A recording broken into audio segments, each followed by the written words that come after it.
Hi hello everyone. सो Q3 के business updates आने start हो गए हैं एंड आज हम कुछ कंपनीज को कवर करेंगे। Q2 का जो कॉन कॉल डिस्कशन चल रहा है वो कंटिन्यू रहेगा। दो चार कंपनीज और है जिनके कॉन कॉल को हम कवर करेंगे।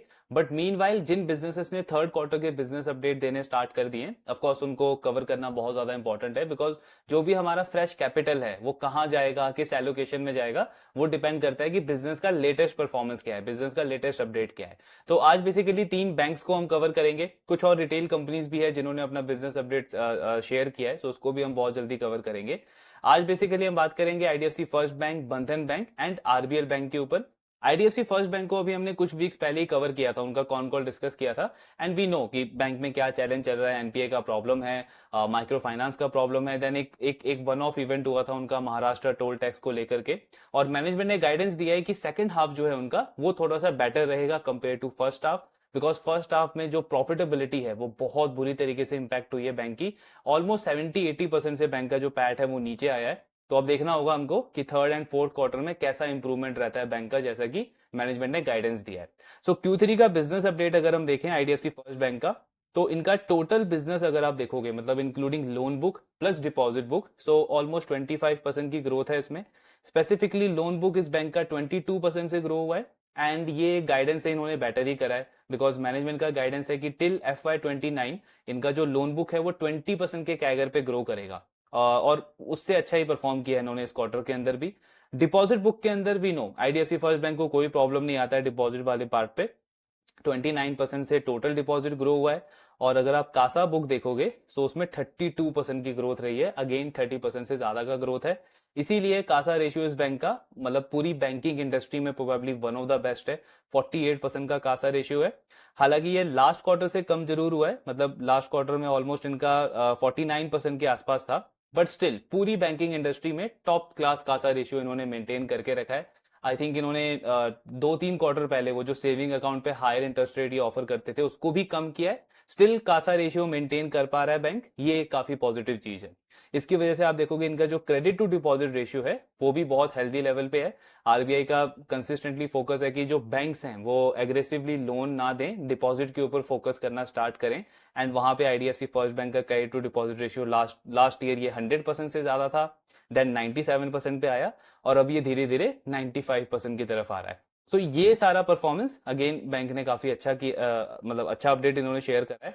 इंटरेस्टिंग पॉइंट ये है कि हमको पता है कि बैंक ऑपरेशनली तो बहुत अच्छा परफॉर्म कर ही रहा है, मतलब इनका लोन बुक का ग्रोथ हो, डिपॉजिट बुक का ग्रोथ हो, या जो कोर ऑपरेटिंग प्रॉफिट होता है बैंक का, उस पैरामीटर पे भी ये बैंक बहुत अच्छा कर रहा है। जो प्रॉब्लम है इस बैंक के साथ में वो है इनके एनपीए को लेकर के, इनके प्रोविजनिंग के नंबर को लेकर के। अब मैनेजमेंट ने ये गाइडेंस दिया है कि सेकंड हाफ में इनका एसेट क्वालिटी इंप्रूव होना स्टार्ट होगा, प्रोविजनिंग का नंबर थोड़ा सा स्टेबलाइज होगा। सो वो अपडेट इन्होंने ऐसा कुछ शेयर किया नहीं है, हमको वेट करना पड़ेगा इनके रिजल्ट का। आई थिंक 25 जनवरी को इनका रिजल्ट है थर्ड क्वार्टर का, तो उसमें हमको क्लैरिटी मिलेगा कि जैसा इन्होंने गाइडेंस दिया था उसके अकॉर्डिंग कैसा परफॉर्मेंस आया है। इस बेसिस पे कुछ इंटरेस्ट ऑफकोर्स बनता नहीं है, बिकॉज ये सारा पार्ट हमको पहले से पता है। मेन चैलेंज आपके पैट के अंदर है, आपके एसेट क्वालिटी के अंदर है, और उस पे बैंक ने कोई इन्फॉर्मेशन शेयर अभी किया नहीं है। सो अभी देखते हैं कि रिजल्ट कैसा आता है, एंड मोस्ट इंपॉर्टेंटली मैनेजमेंट कैसा आउटलुक देता है आने वाले क्वार्टर्स के लिए। बट हमको ये भी आइडिया है कि नियर टर्म में इस बैंक के लिए प्रॉब्लम है। एज अ शेयर होल्डर अगर मैं इस बैंक में इन्वेस्टेड हूं तो मुझे ये समझना पड़ेगा कि मेरे को पेशेंस रखना पड़ेगा। नियर टर्म में चैलेंजेस हैं, प्रॉब्लम है, जब तक इनका एसेट क्वालिटी इंप्रूव नहीं होता, कॉस्ट टू इनकम नीचे आना स्टार्ट नहीं होता, और पैट ग्रोथ इंप्रूव नहीं होता बैंक का, तब तक कुछ खास अपसाइड में एक्सपेक्ट नहीं कर सकता इसके स्टॉक से। सो अभी देखते हैं रिजल्ट कैसा आता है इस बैंक का। सेकंड बैंक जो हम डिस्कस करेंगे वो है बंधन बैंक। सो बंधन बैंक का अगर आप देखोगे तो बहुत वॉलेटाइल इनका एसेट क्वालिटी रहता है। मतलब एक क्वार्टर आता है जहां पे इनका ग्रॉस एनपीए थोड़ा सा इंप्रूव होता है, मैनेजमेंट थोड़ा सा पॉजिटिव गाइडेंस देता है, देन उसके 1-2 क्वार्टर के बाद ही एक बहुत बड़ा शॉक ये बैंक देता है पूरे मार्केट को। एनपीए एकदम से इनका डबल हो जाता है, प्रोविजनिंग बढ़ जाती है, राइट ऑफ करता है बैंक। सो ये सारे चैलेंजेस रहते हैं इस बैंक के साथ में। जो पुरानी मैनेजमेंट थी वो चेंज हुई है, न्यू मैनेजमेंट आई है, उन्होंने न्यू स्ट्रेटेजी बनाई है। उनका फोकस है कि जो सिक्योर्ड एसेट है उसको ग्रो करना है। इनका लास्ट क्वार्टर में सिक्योर्ड एसेट आई थिंक 47-48% तक गया था, पहले 42% था। सो उस डायरेक्शन में ये काम तो कर रहे हैं, लेकिन लास्ट 2 क्वार्टर से इनका एनपीए अगेन बढ़ना शुरू हो गया है। फोर्थ क्वार्टर आई थिंक इनके लिए सबसे बेस्ट था प्रोबेबली, उससे पीछे के जो 2-3 क्वार्टर थे उसके कंपैरिजन में, बिकॉज इनका उस टाइम पे ग्रॉस एनपीए 3.8% आ गया था। लेकिन Q1 में इनका ग्रॉस एनपीए 4% क्रॉस कर गया एंड देन सेकंड क्वार्टर में अगेन इनका ग्रॉस एनपीए बढ़ गया। इनफैक्ट मैनेजमेंट ने अपना व्यू भी चेंज कर दिया। सो फर्स्ट क्वार्टर तक मैनेजमेंट का गाइडेंस था कि आने वाले क्वार्टर्स में हमारा जो पोर्टफोलियो है एसेट क्वालिटी का वो सिग्निफिकेंट इंप्रूवमेंट उसमें देखने को मिलेगा। देन सेकंड क्वार्टर में मैनेजमेंट का कहना था कि हमारा जो एनपीए है वो थर्ड क्वार्टर में और बढ़ जाएगा बिकॉज वही ओवर लिवरेजिंग हुई है, माइक्रो फाइनेंस में प्रॉब्लम है। तो ये सारे चैलेंजेस बैंक फेस कर रहा है। सो इनका देखते हैं कि किस तरीके का इन्होंने थर्ड क्वार्टर के बिजनेस अपडेट शेयर करे हैं।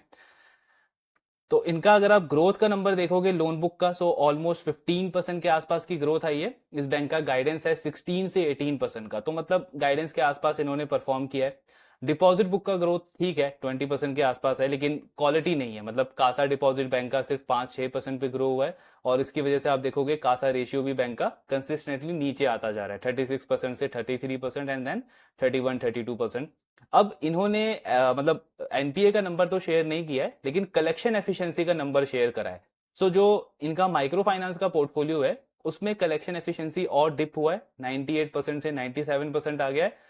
और जो नॉन माइक्रो फाइनेंस पोर्टफोलियो है इस बैंक का, मतलब जो रिटेल कमर्शियल बैंकिंग जिसमें आपका आता है, वो इस बैंक के लिए लास्ट क्वार्टर तक अच्छा कर रहा था, उसमें कलेक्शन एफिशिएंसी इंप्रूव हुई थी इनफैक्ट। लेकिन इस क्वार्टर में इसमें भी एक डिप देखने को मिला है, माइनर सा डिप है, लेकिन इसमें भी कलेक्शन एफिशिएंसी थोड़ी सी घटी है।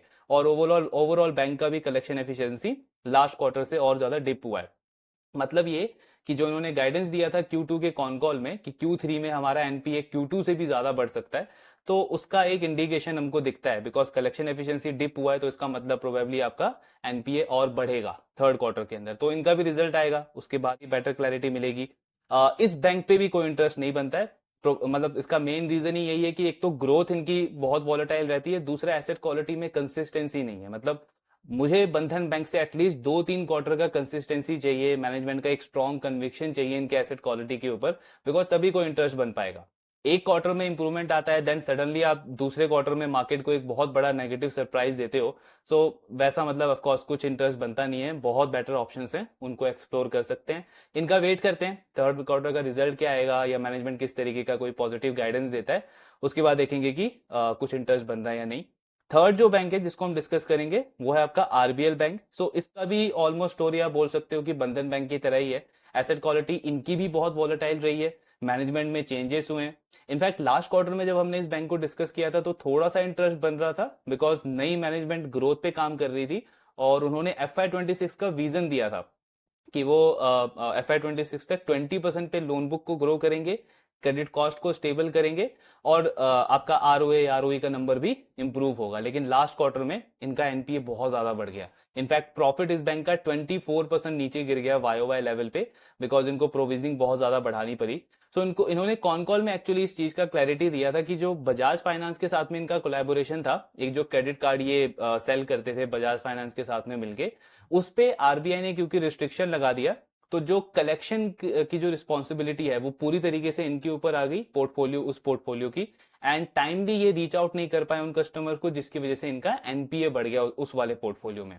प्लस उसके साथ में माइक्रो फाइनेंस में तो पूरे सेक्टर में प्रॉब्लम है, सो उसका भी इंपैक्ट देखने को मिला है। अब इस क्वार्टर में अगर आप आरबीएल का अपडेट देखोगे तो डिपॉजिट ग्रोथ ठीक ठाक है 15% के आसपास। देन कासा बुक में 12% की ग्रोथ है, एवरेज ग्रोथ है। और प्रॉब्लम ये है कि इनका लोन बुक का ग्रोथ घटता जा रहा है, 13% का ग्रोथ आया है। इनका गाइडेंस है 18-20% का। लास्ट क्वार्टर में इन्होंने किया था अराउंड 15-16%। इस क्वार्टर में अगेन ये ग्रोथ घट के आ गया है 13% के आसपास।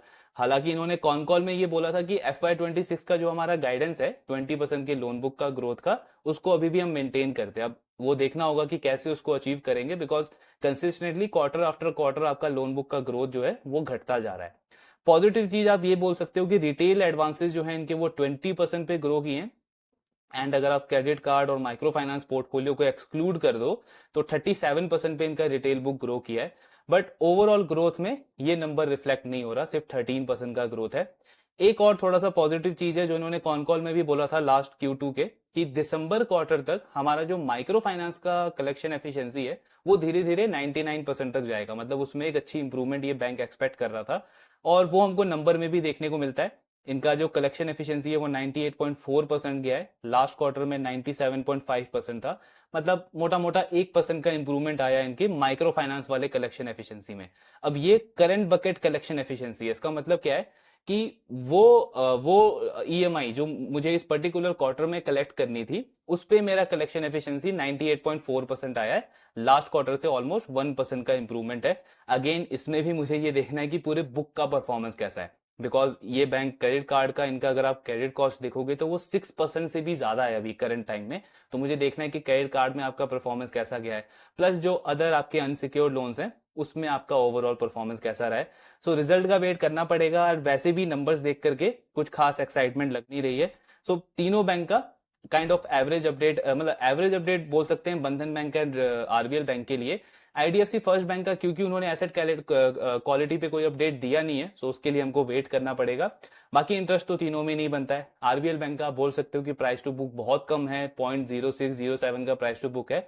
बट अगेन हमने बार बार इस चीज को देखा है कि जब तक बिजनेस में ग्रोथ नहीं आती, बिजनेस में एक प्रिडिक्टेबिलिटी नहीं आती उनके अर्निंग को लेकर के, मार्केट यूजुअली बहुत स्ट्रांगली रिवॉर्ड करता नहीं है उसके स्टॉक को। तो वो चीज आरबीएल का हमको देखना पड़ेगा। सिर्फ वैल्यूएशन के बेसिस पे हम नहीं बोल सकते कि एक बहुत अच्छी डील है, इनको परफॉर्म दिखाना पड़ेगा, एसेट क्वालिटी में एक बहुत अच्छी इंप्रूवमेंट दिखानी पड़ेगी, आपका लोन बुक का ग्रोथ इंप्रूव होना पड़ेगा। सो उसके बाद हम कोई चांस एक्सपेक्ट कर सकते हैं, बिकॉज इसी सेक्टर में अगर आप देखोगे तो आपके पास फेडरल बैंक है, आपके पास करूर व्यासा बैंक है, वो दोनों बैंक कंसिस्टेंटली अच्छा कर रहे हैं। उनका बिजनेस अपडेट अभी आया नहीं है, जब आएगा उसको भी कवर करेंगे। इनफैक्ट फेडरल बैंक का अगर आप प्राइस टू बुक देखोगे तो वो भी काफी अच्छा है, 1.6 1.7 का उसका प्राइस टू बुक है। बैंक का ग्रोथ अच्छा है, आरओई का गाइडेंस अच्छा है। सो वो सारे बैंक ज्यादा बेटर लगते हैं इन बैंकों के कंपैरिजन में। बाकी इनका ट्रैकिंग कंटिन्यू रखते हैं एंड देखते हैं आने वाले क्वार्टर्स में, मतलब जो रिजल्ट इनका आएगा उसमें किस तरीके का नंबर्स ये शेयर करेंगे और मैनेजमेंट का कैसा गाइडेंस रहता है। आपकी जो भी डाउट्स है आप शेयर करते रहिए। Thank you very much.